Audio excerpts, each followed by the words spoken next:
This review will cover the case of the Zodiac Killer. He operated in the state of California in the late 1960s and early 1970s.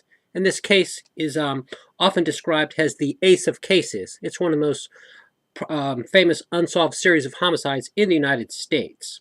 And let me get a little more background information on this. One moment, please.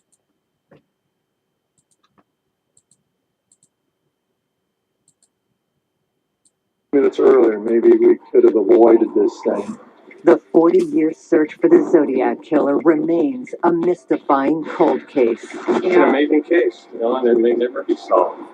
Thinking to myself, what a monster there is out there. He was the boogeyman.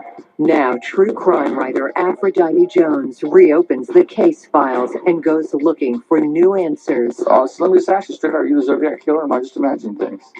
And he admits to being the Zodiac. Yes, he does. Got the whole thing on tape. On True Crime with Aphrodite Jones. It all began on December 20th, 1968, when two youths, David Faraday, age 17, and Betty Lou Jensen, age 16, went out for a casual drive. And let me get some information about that particular case on the screen there. One moment, please.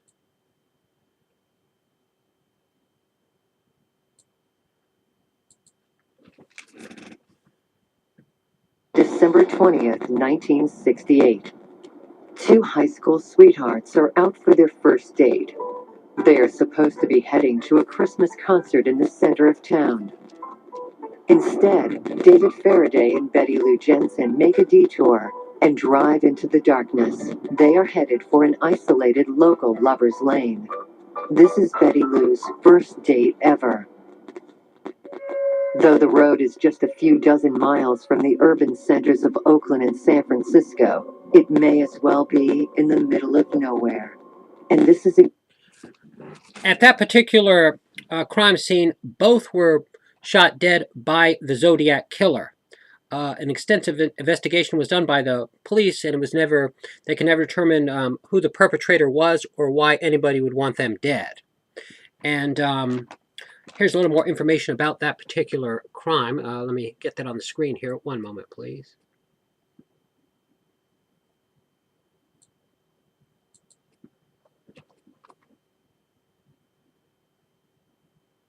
spot where Faraday and Jensen were killed. Are we here?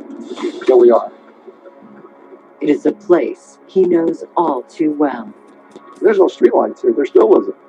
When you come out here at nighttime and look at this place, it is dark, really dark.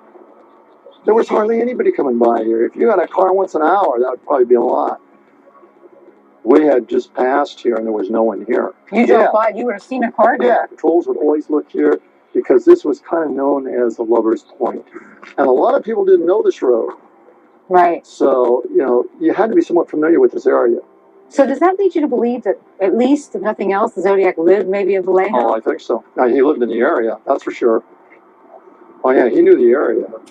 The victim's car evidently pulled in this way here and was parked heading towards the guardrail. The young man was still in the car. The young girl, she was almost parallel to this sign, and she was laying face down.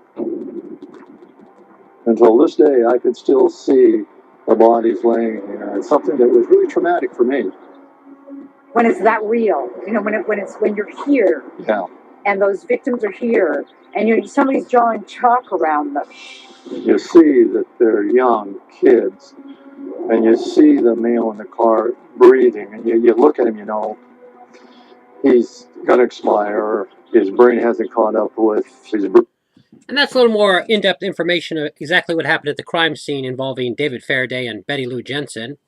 And that's a quick clip of David Faraday on the screen there. The next attack by the Zodiac took place on July 4th, 1969, and this also involved a shooting, and The victims were Darlene Farron, age 22, and Mike Mago. And Mike Mago, who was age 19, actually survived the shooting, was able to give a first-hand account. And here's a little more information about that particular case. One moment, please.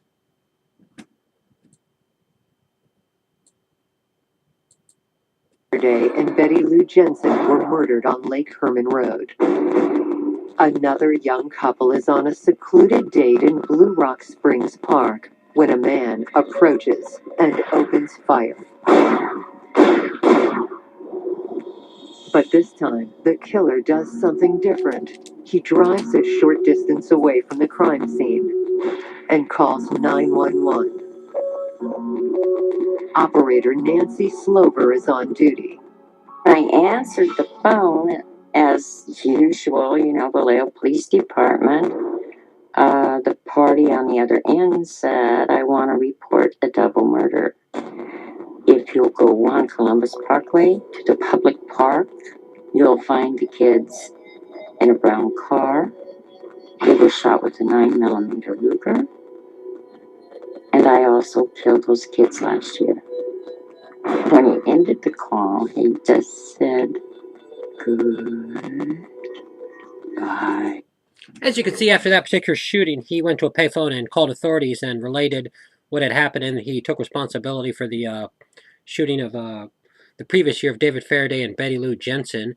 Mike Mago, at that scene, was able to give a description. He described the shooter as a short, stocky person, standing around maybe 5'9", 5'10", and he said there was nothing extraordinary about his face, is that it was a general face. So the sketch of him wasn't very good. And the next attack by the Zodiac took place on September 27th, 1969, and this took place at Lake Berryessa.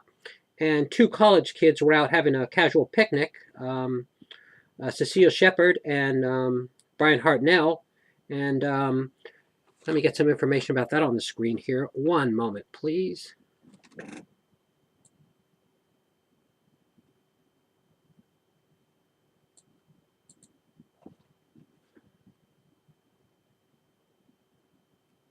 September 27th, 1969, Lake Berryessa, a few miles north of Vallejo, just less than 3 months after the last murder attributed to the Zodiac. It is here that Celia Shepard and Brian Hartnell, a young college couple, are on a romantic date, alone together, or so they think.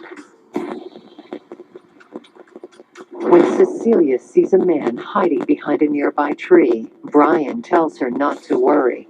The couple are startled as the man approaches holding a gun.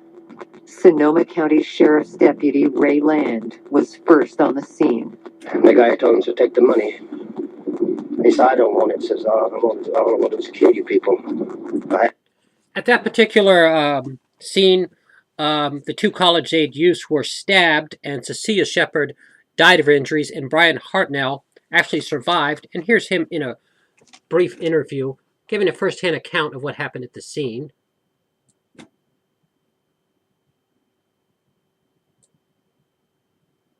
Before.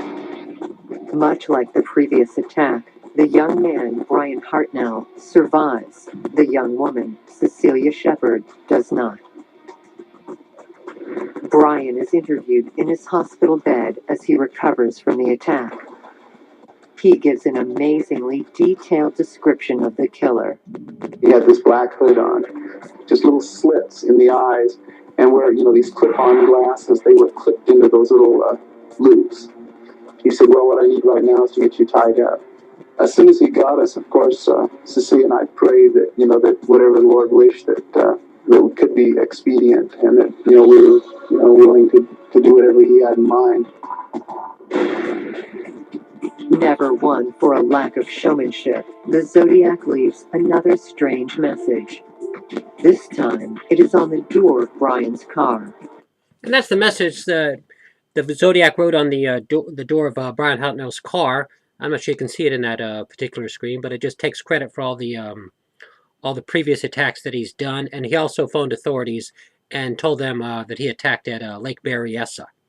Now, the next attack by the Zodiac took place in in the city of San Francisco, and involved a a cab driver named Paul Stein, who was shot by the Zodiac killer and died. And this took place in the Presidio Heights neighborhood of San Francisco, and the Zodiac killer hailed a taxi a few blocks away and actually took souvenirs from the taxi after he shot the driver dead and sent them to newspapers and authorities to verify that he was at the scene. And let me get a little information about that on here. One moment, please.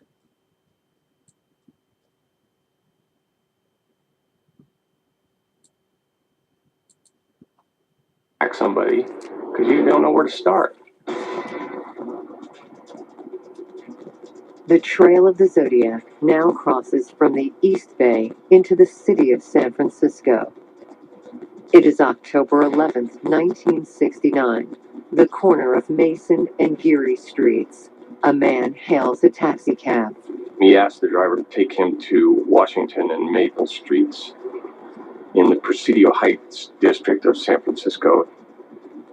After riding just a few blocks on the way to the Presidio at the northern tip of the city of San Francisco, the cab driver, Paul Stein, pulls over to the side of the road. The passenger pulled a gun and fired at one time in the back of the head of Paul Stein and killed him instantly. And that's a little background on what happened at the shooting in the city of San Francisco. Three teens were across the street, and they actually got a look at the Zodiac killer as he exited the taxi. He wiped it down and started walking down the street, and they called authorities, and it's possible, as the police were arriving at the scene, they may have actually talked to the Zodiac killer, and he gave them directions that saying somebody had been running that way with a gun and disappeared into the city. Now, whether it was him or not, it's always been it's never been proven, but it hasn't been disproven either.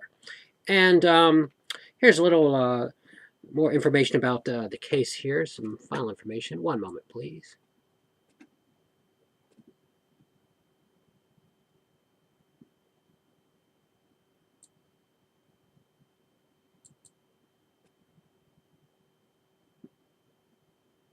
They'd rather have a mystery there because a mystery is always funner. But people forget one thing. There's innocent people that died, and there's families out there that don't have resolution. So it's not just a mystery then, it's real life. It's like a curse, man. It is a curse. It is. It's a serious curse, and people get sucked up into it. They don't realize they're getting sucked up into it. I've seen it happen, and it's still not over. It's close. It's close, man. It's got to be, because I can't take it much more. I really can't. I just want it to end. I just want it to be over. According to the FBI and what they're telling us, that indeed they do match Jack Torrance's writing with the known samples of the Zodiac.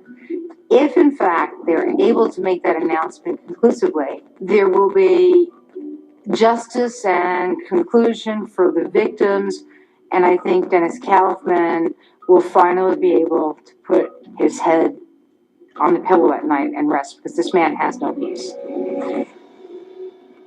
The curse of the Zodiac haunts even this seasoned crime writer in her investigation.